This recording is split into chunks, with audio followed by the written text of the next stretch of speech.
ఒక కౌంటర్ ఇవ్వడం జరుగుతుంది. ఆయన అన్న మాట ఏంటంటే, సంగారెడ్డిలో నువ్వే ఓడిపోయినావు,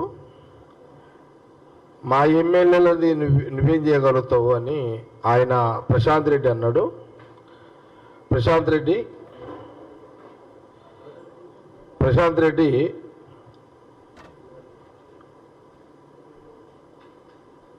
మీ హరీష్ రావు దగ్గర కాళేశ్వరము మేడిగడ్డ పైసలు ఉన్నాయి, సంగారెడ్డికి 60 కోట్ల రూపాయలు మీరు పంపించారు, మీ క్యాండిడేట్ గెలిచాడు.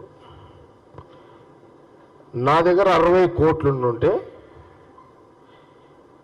సంగారెడ్డి నీ టీఆర్ఎస్ క్యాండిడేట్ డిపాజిట్ కూడా రాకుండే,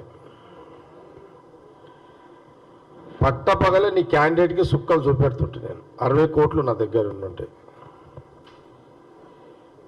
మీ క్యాండిడేట్ అదృష్టం, హరీష్ రావు అదృష్టం ఏంటంటే మీ దగ్గర ఒక 60 కోట్ల రూపాయలు శీలకున్నాయి పైసలు, మీ దగ్గర శీలకున్నాయి మీ దగ్గర పైసలు. కాబట్టి మీ క్యాండిడేట్ గెలిచాడు, నేను ఓడిపోయినా. సంగారెడ్డి నియోజకవర్గంలో జగ్గారెడ్డిని అభిమానించేటోళ్ళు డబ్బులకు సంబంధం లేకుండా 70% ఓటర్స్ నాకు ఓట్లు వేస్తారు. కొంత గరీబ్ వాళ్ళు ఉంటారు పాపం, వాళ్ళని మీరు మభ్యపెట్టి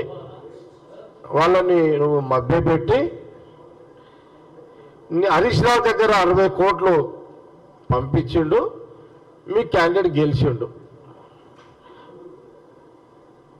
నా దగ్గర 60 కోట్లు ఉంటే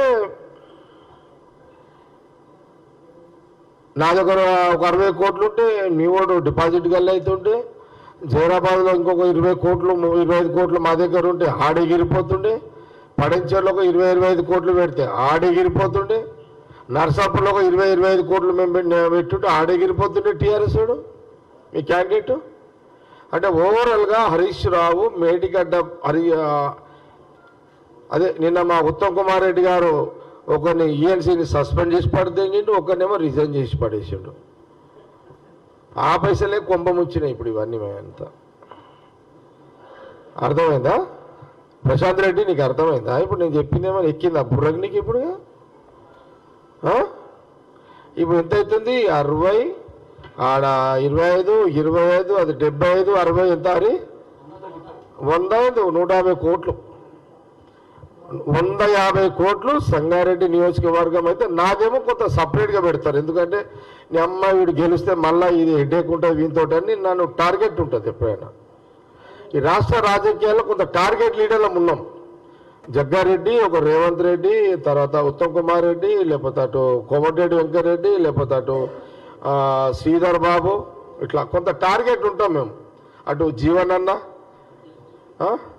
భట్టి విక్రమార్క, ఇట్లా మేము ఇంకా కొందరు ఉన్నారు, టార్గెట్ ఉన్నాం మేము. ఇప్పుడు మా దగ్గర ఏంటంటే ఇక మా దగ్గర 60, ఇప్పుడు నేనున్నానుకో నా దగ్గర 60-70 పెట్టేస్తారు తప్పది వాళ్ళకి. ఇక ఇప్పుడు రేవంత్ రెడ్డి నాడు సీఎం ఆడ పెట్టిర్రు ఇట్లా. ఇక వాళ్ళు అప్పసప్పు చేసి నాకు అప్పిస్టోడు లేడు సప్పిస్టోడు లేడు కానీ నేను బడ్జెట్. మీ దగ్గర ఏమో మేడిగడ్డ ఉంది, కాళేశ్వరం ఉంది కదా. అందుకే ఉత్తమ్ కుమార్ రెడ్డి గారు నిన్న ఇచ్చేసాడు జలక్. ఈఎన్సీ ఒక ఈఎన్సీ ఏమో రాజీనామా చేయించిండు, ఒక ఈఎన్సీనేమో సస్పెండ్ చేసి పడేసాడు. ఇప్పుడు ఆ నల్లధనము హరీష్ రావు ఆడబెట్టిండు, మా సీఎం రేవంత్ రెడ్డికి చెప్తా నేను, యాడ లింకుమని చెప్తా. పైసలు వచ్చే ఎలక్షన్ల కన్నా మేము జాగ్రత్త పడాలి. ఆయన ఈ ఓటమి జగ్గారెడ్డి ఓటమి మీద నువ్వు మాట్లాడినావు, కొంత నేను నీకు స్పష్టత ఇచ్చిన, ప్రశాంత్ రెడ్డికి కొంత స్పష్టత ఇచ్చిన. 9 ఏళ్ళ ముఖ్యమంత్రి కేసీఆర్ కామారెడ్డి ఎందుకు ఓడిపోయాడు?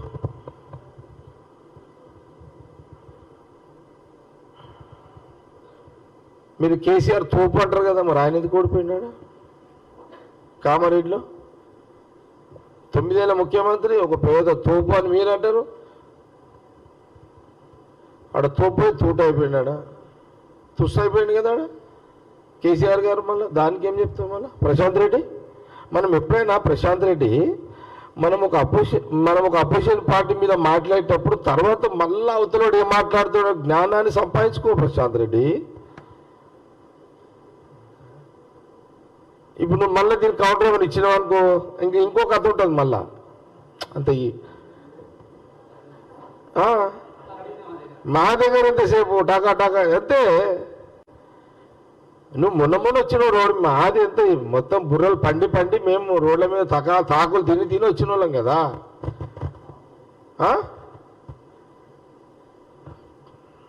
లేకపోతే నా దగ్గర సిలక్ పైసలు ఉంటే ప్రశాంత్ రెడ్డి నువ్వు జిల్లాలో టీఆర్ఎస్ కంట్రోల్ నువ్వేడ చేస్తావు, తిప్పి కొడుతుంటే ఒక్కొక్కరిని అడేసి. ప్రాబ్లం అదే కదా, పైసలు లేకనే ఇది నా సమస్య వచ్చింది కాలబడి. కాబట్టి ప్రశాంత్ రెడ్డి ఇది నువ్వు గమనించుకో అంతే, సబ్జెక్ట్ ఇది ఒకటి. ఇక అందుకే మీ ఎమ్మెల్యేలను 20 మంది వస్తారు, మేము లేపుడు కాదు బరాబర్ వస్తారు వాళ్ళు. మీ దగ్గర ఉన్న 20 మంది ఎమ్మెల్యేలు రావడానికి కారణం ఏంటంటే, మా దగ్గర ఏముంటుంది, మీ దగ్గర 20 మంది ఎమ్మెల్యేలు మా దగ్గరకు వస్తే ఇప్పుడు డిప్యూటీ సీఎం దగ్గర పని ఉంది, డైరెక్ట్గా పోతారు.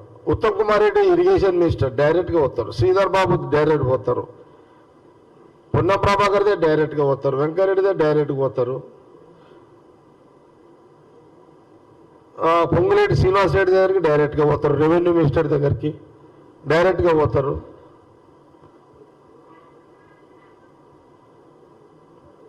కాబట్టి ఇప్పుడు మొన్న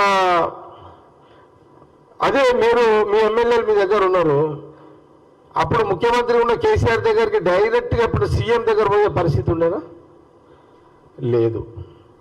ఇప్పుడు డైరెక్ట్గా సీఎం దగ్గర కూడా పోతారు.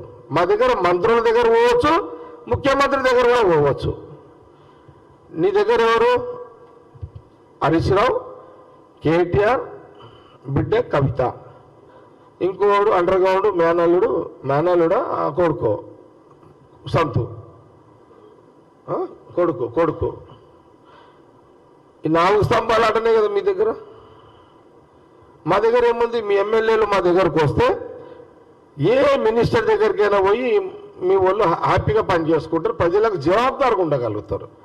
అందుకే మీ ఎమ్మెల్యేలు 20 మంది లేదా ఇంకో వస్తే 5 మంది ఎక్స్ట్రా. ఇప్పుడు మొన్నటిదాకా హాట్ హూట్ అన్న మల్లారెడ్డి గారు మాట్లాడతలేరు, చెప్పలే మల్లారెడ్డి గారే రావచ్చు ఇక్కడికి, ఏముంది అట్లా. ఆయన మాట్లాడతలేడు అంటే అర్థం అదే కదా. ఏదైనా జరగవచ్చు, ఇది జరగాలి జరగొద్దని ఏం లేదు. స్వతంత్రమైన కాంగ్రెస్ పార్టీలో మీ ఎమ్మెల్యేలు స్వేచ్ఛగా బతకడానికి మీ ఎమ్మెల్యేలు ఇక్కడికి వచ్చి స్వతంత్రంగా ప్రజలకు సర్వీస్ చేసే అవకాశం ఉంటుంది. కాబట్టి మీ 20 మంది ఎమ్మెల్యేలు కాంగ్రెస్లోకి వచ్చే అవకాశం ఉంది, మీరు వస్తారు అని చెబుతూ మీరు మమ్మల్ని ఎట్లా పడేయాలని చూస్తున్నారు. కాబట్టి మిమ్మల్ని ఎట్లా దెబ్బ కొట్టాలని మేము కూడా ప్లాన్ చేస్తున్నాము అని అన్నా. ఇది సబ్జెక్ట్, ఇది అయిపోయింది. ఇక అయినా నాకు అర్థం కాలేదు, ప్రభుత్వాన్ని పడగొడతామని ఇది ఏమన్నా మీరు మేడిగడ్డ సంఘం పిల్లరా పడగొట్టడానికి? ఇదేమన్నా ప్రభుత్వం పడగొట్టుడు అంటే మీరు డూప్లికేట్ అంటే సిమెంట్ కల్తీతోటి మేడిగడ్డ స్తంభం, మన స్తంభం ఏది అరే ఏ బ్రిడ్జ్ పిల్లర్, మేడిగడ్డ పిల్లర్ మీరు కల్తీ సిమెంట్ తోటి కట్టిన మేడిగడ్డ పిల్లరా ఇప్పుడు కాంగ్రెస్ పార్టీ అంటే? బ్యారేజ్ పిల్లర్ అనుకుంటున్నారా? ఏమనుకుంటున్నారు మీరు? అంత అట్లా కాదు కదా. కల్తీ సిమెంట్లతో బ్రిడ్జిలు కట్టి మీరు అదంటే పడిపోతుంది, కల్తీ సిమెంట్లతో కట్టిరు కాబట్టి. ఇది కల్తీ కాదు, ఇది ప్యూర్ 135 years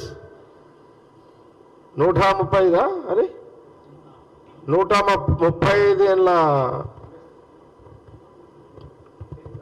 బునాది మర్రి చెట్టు కాంగ్రెస్ పార్టీ ఇది. కాబట్టి మీరు మా మీద కౌంటర్లు వేసేటప్పుడు, మా మీద మాట్లాడేటప్పుడు ఒళ్ళు దగ్గర పెట్టుకొని మీరు మాట్లాడితే మీకు కొంత ఉపయోగపడుతుంది. అది మీకు ఇచ్చే ప్రశాంత్ రెడ్డికి ఇచ్చే సలహా.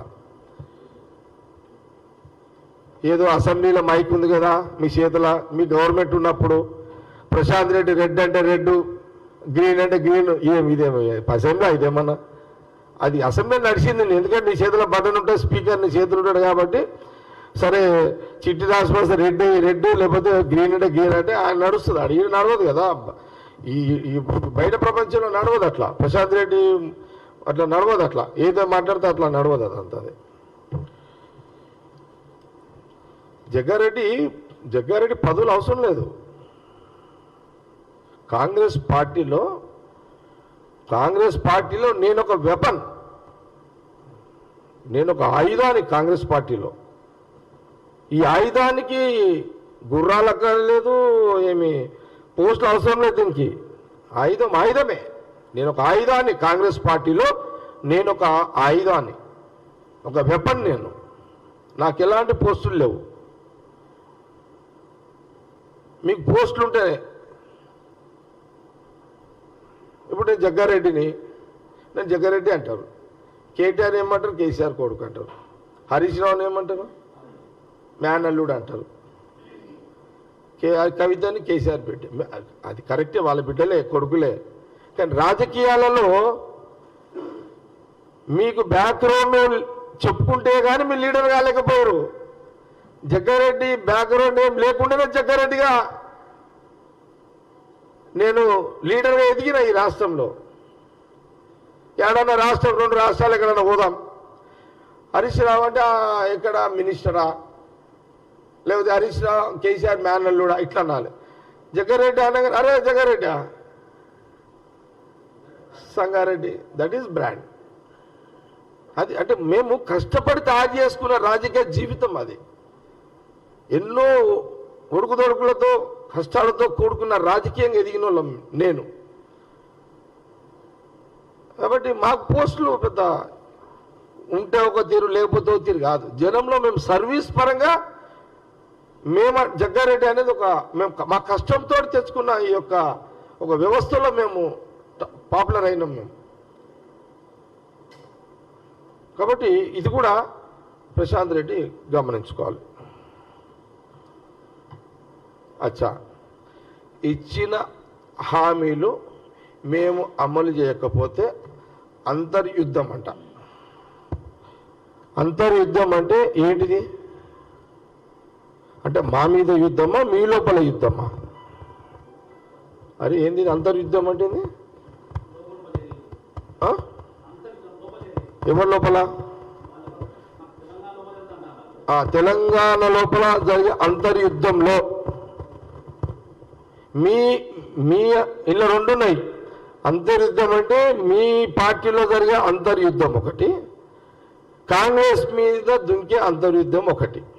ఓకే, మీ అంతర్యుద్ధంలో నేను చాలాసార్లు చెప్పిన, మీ అంతర్యుద్ధంలో మీకు పొక్క పెట్టేది, మీకు పొడిచేది హరీష్ రావే. ఎవరు అవసరం లేదు మీకు. మేము అవసరం లేదు. ఇక ఏదో ఒక రోజు కేసీఆర్కి కేటీఆర్కి గడ్డపారబెట్టి వెనక కూర్చేది హరీష్ రావే. కాంగ్రెస్ దాకా ఎందుకు వస్తున్నారు మీరు? హరీష్ రావే కూర్చుతాడు మీకు కేసీ చూడండి. ఒకటి, ఇప్పుడు మా మీద అంతర్యుద్ధం అన్నది అనుకో. ఇప్పుడు మన సీఎం రేవంత్ రెడ్డి ఒక 2 ఆల్రెడీ చెప్పినా కదా. ఈరోజే వచ్చింది మా పొన్నం ప్రభాకర్, మా ట్రాన్స్పోర్ట్ మినిస్టర్ గారు ఒకటి రిలీజ్ చేశాడు. పొన్నం ప్రభాకర్ గారు ఈ రోజుకి 15 కోట్ల మంది తెలంగాణలో ఆర్టీసీ బస్సులో ఉచితంగా మహిళలు ప్రయాణం చేసినట్టుగా ఈరోజు పొన్నం ప్రభాకర్ మా మినిస్టర్ గారు చెప్పడం జరిగింది. 15 కోట్లు అంటే 2 నెలలే.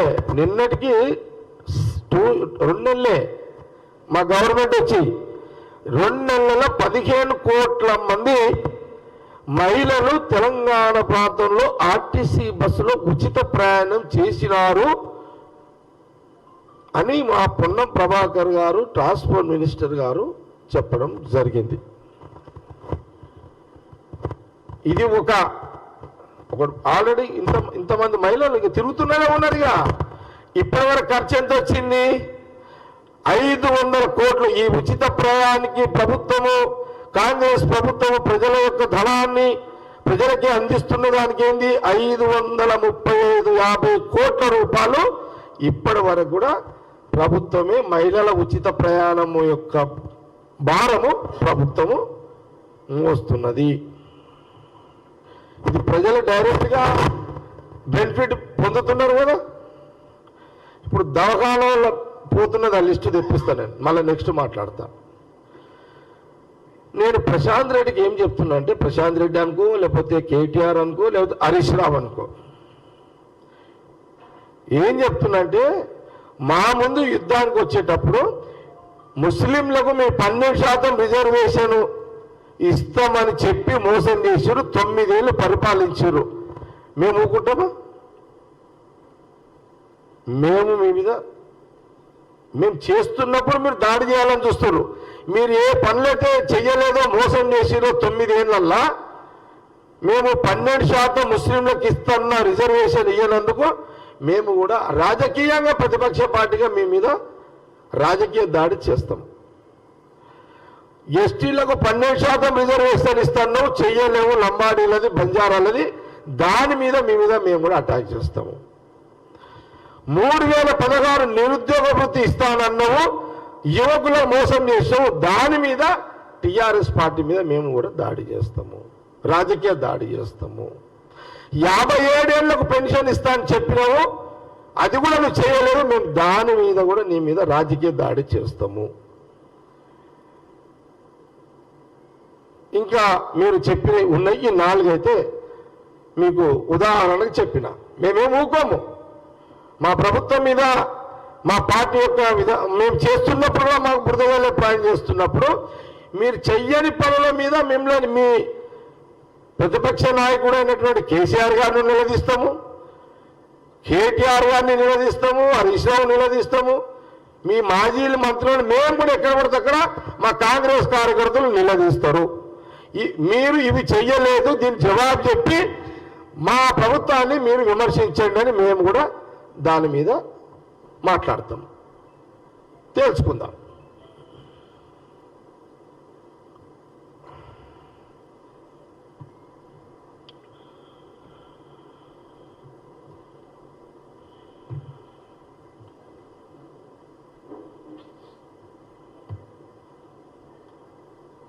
ఓకే, మీ ఏమైనా ప్రశ్నలు ఉంటే అడిగితే చెప్తాం, లేదంటే ముగించమంటే ముగించుతాం.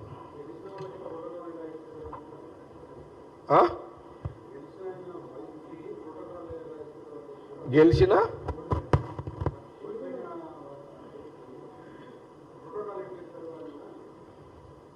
ఎవరు? ప్రశాంత్ రెడ్డి.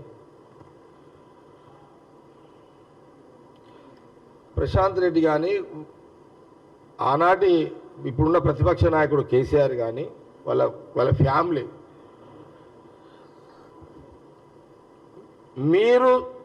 మీరు ఏ దారి అయితే చూయించారో రాజకీయంగా, మీరు మీ పాఠమే మీకే చెప్తున్నాం. ఏది ప్రోటోకాల్ లేకుండా, కాంగ్రెస్ ఎమ్మెల్యే లేని దగ్గర ప్రోటోకాల్ లేకుండా మీ వాళ్ళు ఎట్లా చేస్తారు అని ప్రశాంత్ రెడ్డి అంటున్నావు కదా, ఇది మీరు నేర్పిన విద్య, ఇది మీకే తిప్పి కొడుతున్నాము. మీరు మీ దారిలోనే మేము ప్రయాణం చేస్తున్నాము, మీ దారిలో ఒక దారిలోనే ప్రయాణం చేస్తాం. ఏది ఈ ప్రోటోకాల్ సిస్టాన్ని పాటించకుండా మీరు చేసిన ఏతుందో దాని పోతాం. మీ తీరు బ్రిడ్జిల మేడిగడ్డ బ్రిడ్జి పిల్లలు కొట్టినట్టు ఆ దారిలో పోం మేము. కాబట్టి రాజకీయంగా అది మాకు తప్పదు. మీరు చేసిందే, మీరు అలవాటు చేసిందే మేము కొనసాగిస్తున్నాం. మీరు చేసిన దాంట్లో కొన్నే తీసుకుంటాం, అన్నీ తీసుకోము. కొన్ని రాజకీయంగా మాది మేము మమ్మల్ని 9 ఏళ్ళు మాకు కొంత మీరు పెట్టిన ఇబ్బందులు, మీకు ఇబ్బంది పెడితే మీరు తట్టుకోలేరు, కానీ అట్లా చెయ్యం మేము. కానీ కొన్ని కొంత మీరు గడ్డపడలతో మమ్మల్ని ఓడిచారు. అధికారాన్ని పోలీసు వాళ్ళని అడ్డం పెట్టుకొని మీరు పోలీసు వాళ్ళని అడ్డం పెట్టుకొని గడ్డపడలతో ఓడిచారు. ఇక మేము మీ అంత మూర్ఖులం కాదు కదా, మేము మూర్ఖులం కాదు కదా, మీరు మూర్ఖులు, మేము మూర్ఖులం కాదు, మేము సూదులతో ఓడుస్తాం మిమ్మల్ని అంతే. కమ్సకం సూదితోనే కూడా వద్దా? మీరు గడపరంతో పొడిచి 9 ఏళ్ళ పోలీసులతో మమ్మల్ని సూదులు కూడా కూడా వద్దా? మేము ఇట్లా ఇట్లా సూదితోటి పొడుస్తాం అంతే. మేము తప్పదు ఇక మళ్ళా. ఎందుకంటే మీరు నేర్పిన పాట మీకే నేర్పాలి. అది మీరు నేర్పిన పాట మీకే గుణపాఠం అది. ఓకే, ప్రతాప్ ఏమంటారు? ప్రశాంత్ రెడ్డి రాజకీయంగా చిన్న పిల్లగాడు, తూ తెలియదు తా తెలియదు. విన్నారా? ఏం తెలియదు ప్రశాంత్ రెడ్డికి. ఏం తెలుసు? ఎట్లా టచ్ చేయాలో మాకు తెలుసు కదా. చెప్తి కదా, కేసీఆర్ పక్కకు వండుకుంటే కూడా లేపాలి, అటు లేపుకొస్తాం అడిగించి ఖాళీ. అంత ఆ విద్యలు మాకు తెలుసు. ఇది రాజకీయం చతురంగము. ఆయనకేం తెలుసు? కేసీఆర్ స్లిప్ రాసిస్తే చదువుతాడు అంతే. ప్రశాంత్ రెడ్డి కెపాసిటీ అంతే కదా, తెలుస్తుంది కదా. ఆడు 20 మంది కాంగ్రెస్కి అట్రాక్షన్ అయ్యి వస్తారా రారో మీరే చూస్తారు. తప్పకుండా వస్తారు. అందులో ఉన్న 20 మంది తప్పకుండా వస్తారు. ఎందుకంటే వాళ్ళు హ్యాపీగా ప్రజల సేవ చేయాలి కాబట్టి. టీఆర్ఎస్లో ఉన్న బీఆర్ఎస్లో ఉన్న ఎమ్మెల్యేలు, మెజార్టీ ఎమ్మెల్యేలు ప్రజల సేవ చేయాలి, ప్రజల దగ్గర మంచి పేరు తెచ్చుకోవాలంటే కాంగ్రెస్లో స్వతంత్రానికి, ఇక్కడున్న స్వతంత్రానికి మన పనులు ప్రజలకు చేసి పెట్టవచ్చు అనే దాని మీద ఖచ్చితంగా వాళ్ళు వస్తారు. అది కొంత మాకు మాకు మాకు కాన్ఫిడెంట్ మాకు ఉంది. వాళ్ళే వస్తారు, ఏం ఇబ్బంది లేదు. వస్తారు అని నేను గంటబద్ధంగా చెప్తున్నా. పేర్లు చెప్తే ఎట్లయితుంది? చెప్పం కదా, పేర్లు చెప్పం. నేనైతే ఇంకా మా ముఖ్యమంత్రి మా రేవంత్ రెడ్డి గారికి చెప్తున్నా నేను.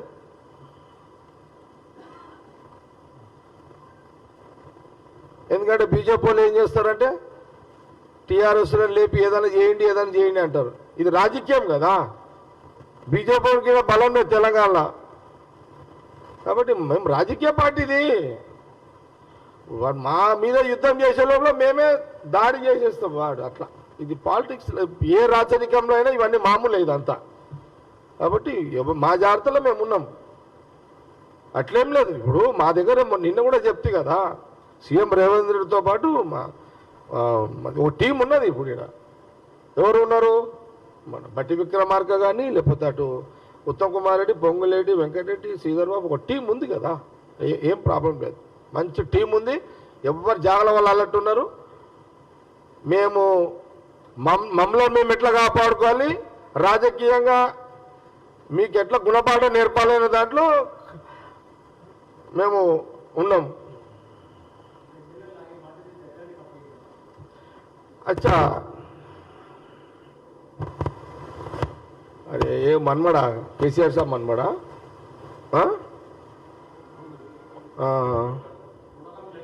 అవునవును. అంటే కేసీఆర్ మన్మడు భద్రాచలంలో తలంబ్రాలతో పాల్గొన్నాడా? ఏది అఫీషియల్ ప్రోగ్రామా? అచ్చా, అచ్చా పోయిండా? ఎవరు ఈ పిల్లాడు పోయిండా? ఎవరు ఈ పిల్లాడు? మన్మడు పోయిండా? శ్రీరామనవమి రోజు. అచ్చా, ఈ పిల్లగాడు పోయి తాత బదులు ఈయన పోయి ఇచ్చొచ్చిండా సీఎం బదులా? అదే తాత మీన్స్ కేసీఆర్ అప్పుడు ముఖ్యమంత్రి కాబట్టి ఇచ్చొచ్చిండా? అవును, జాగీర్దార్ అనుకున్నారు కాబట్టి. అంటే తెలంగాణ ప్రశాంత్ రెడ్డి ఎంత చిన్న ఇప్పుడు నేనేమంటున్నారు, ప్రశాంత్ రెడ్డి కెపాసిటీ ఏంటి అది నాకు అర్థం కాదు. ఏం తెలుస్తుంది? ఇప్పుడు నాకెవరో స్క్రిప్ట్ ఇస్తే మాట్లాడ కదా, ప్రశాంత్ రెడ్డి స్క్రిప్ట్ ఇస్తే మాట్లాడతాడు కదా. నేను స్క్రిప్ట్ ఇస్తే మాట్లాడేటోని కాదు కదా. ప్రశాంత్ రెడ్డికి వాళ్ళు ఎవరో స్క్రిప్ట్ ఇస్తే మాట్లాడతాడు. ఓకే, చెప్పు.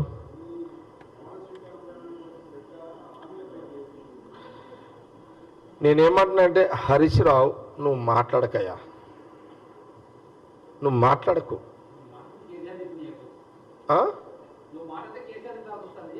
నువ్వు మాట్లాడడంలో కేసీఆర్ తిట్టాల్సి వస్తున్నది. ఎందుకు కేసీఆర్ తిట్టిపిస్తున్నావు కాలిపిల్లి? నువ్వు ఎందుకు కేటీఆర్ తిట్టిపిస్తున్నావు హరీష్ రావు? నువ్వు కాలిపిల్లి లే. హరీష్ రావు తోటి ఏనాడైనా బీఆర్ఎస్ కొంప ముంచుతాడు, అనుమానము లేదు. తెలంగాణ రాష్ట్రం రాకపోతే ఆ రోజు రాజశేఖర రెడ్డి ముఖ్యమంత్రి సమక్షంలో కాంగ్రెస్ పార్టీలో చేరే వ్యక్తి ఆ రోజు హరీష్ రావు.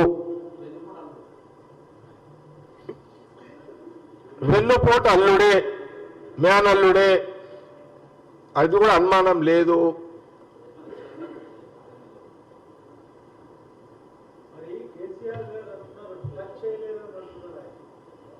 ఇక అయిపోయింది, దాని జవాబు చెప్పేసిన. ఇక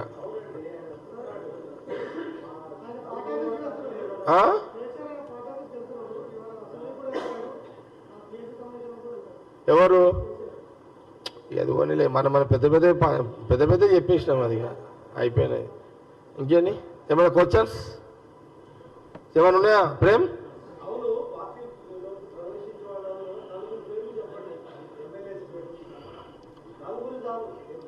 డాక్టర్లు హరి మన రిపోర్టర్ ఒకటి అడిగిన ప్రశ్న, 4 పేర్లు చెప్పు అంటున్నాడు. ఈయన నేనేమంటున్నా అంటే డాక్టరు నేను చెప్పేది ఇక డాక్టర్ ఒక పేషెంట్ని రూమ్లో తీసుకుపోయిన తర్వాత ఆపరేషన్ చేస్తాడు, కానీ బయట చెప్పాడు. నేను అదిగొస్తా ఇదిగొస్తా అని చెప్పాడు. జస్ట్ లైక్ ఇది కూడా ఒక సర్జరీ తీరే ఉంటుంది. ఇది కూడా ఒక ఆపరేషన్ థియేటర్లో ఒక పేషెంట్ని డాక్టర్ ఎట్లా సర్జరీ చేస్తాడో ఈ పొలిటికల్ ఆపరేషన్ కూడా అట్లే సర్జరీ జరుగుతుంది. ఇది కూడా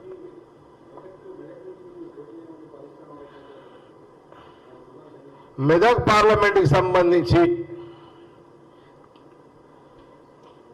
ఎంపీగా పోటీ చేస్తానని నేనైతే దరఖాస్తు పెట్టలేదు. ఎందుకంటే కాంగ్రెస్ పార్టీ సోనియా గాంధీ, రాహుల్ గాంధీ గారు నాకు ఎమ్మెల్యే టికెట్ ఇచ్చిర్రు కాబట్టి నేను అడగొద్దు. కానీ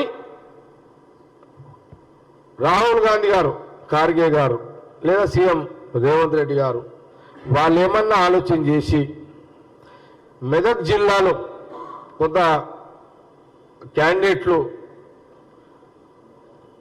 గట్టి క్యాండిడేట్లు లేరు కొంత, నువ్వైతే ఎందుకంటే ఆ ఉమ్మడి జిల్లాలో మొదటి నుంచి నేనే టక్కరిస్తున్నా వాళ్ళకు. ఎప్పటి నుంచి? నేను 2004 ఎమ్మెల్యే గెలిచి నేను కాంగ్రెస్లో వచ్చినా కానీ అంటే అన్నున్నప్పుడు కూడా కొట్లాడమే.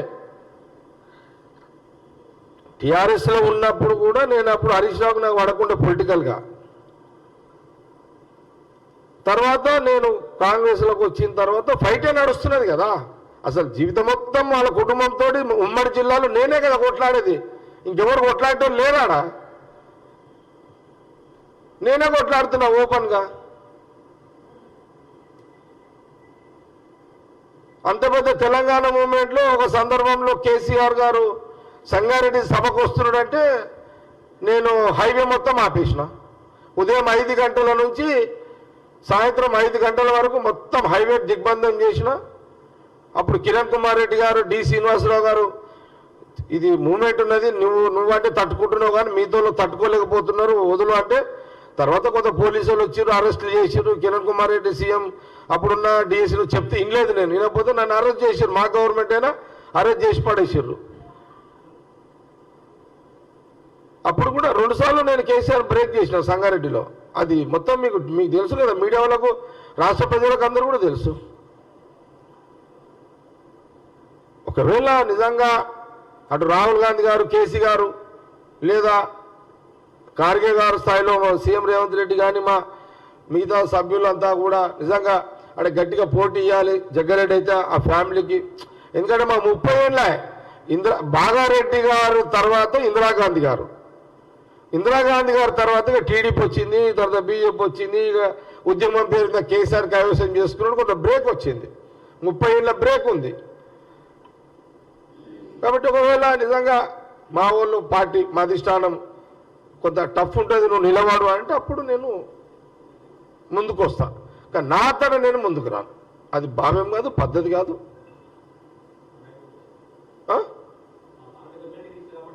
మన టికెట్ ఇచ్చారు నాకు, కాబట్టి నేను అడగొద్దు అట్లా. అది అంత బయట పుకార్లు వస్తున్నది, బిడ్డకి అడుగుతాడేమో, పెన్నాం లేదు, బిడ్డకి లేదు. వద్దు నాకు ఆ పంచాయతీ వద్దు, అంత ఎందుకు. నేను ఎమ్మెల్యే పోటీ మొన్న నిలబడ్డప్పుడు నా భార్య కాడ నిలబడతావా ఈసారి, నాకు 3 వస్తలేదు, నిలబడతా అంటే నా భార్య నిలబడని అన్నది. నా బిడ్డను కూడా అడిగిన, నిలబడతా అంటే నా బిడ్డ నిలబడన్నది. ఇక నేనే నిలబడ్డా లాస్ట్కి. ఇక 3 అంతే, అంతే కదా నాదో. ఓకే, ఇంకా డౌట్స్ అని ఎనీ క్వశ్చన్స్?